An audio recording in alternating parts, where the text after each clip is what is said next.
There we go. This is my little tank thing. Well, it's a test. I'm going to put some tracks on these eventually. This is just seeing if it'll work and if it'll steer. Inside we've got two those cheap Chinese 320A ESCs. About 6 or 8 quid each, something like that. They're not dear. We've got a Fly Sky receiver, 3-channel, and a remote control for it there. Forward, reverse, and then a little button there for your 3rd channel. Whoops. Lid's got a couple of fans on top that blow through. They line up with that, obviously. 12-volt battery. There's another one on charge over here at the moment. I'll tell you the rating of it. That's what's in it. Another one of them. Alright, little V-Tail mixer here. Little Turnigy V-Tail mixer. That allows me to steer using just the 2 back wheels. And so far the ESCs have kept pretty cool.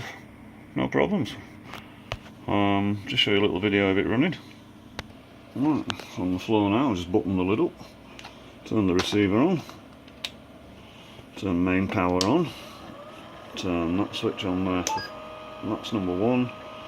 That's number 2. And then that is the receiver.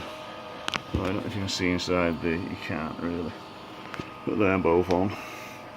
And then push the steering forwards, it goes forwards. Backwards, it goes backwards.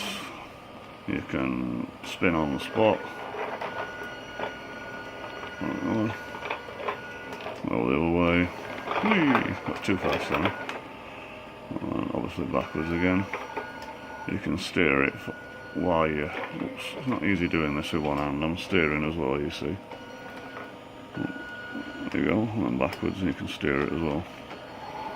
Well, it seems alright. Let's make some my tank tracks assembled and then bring it back and see how it goes. Thank you for watching.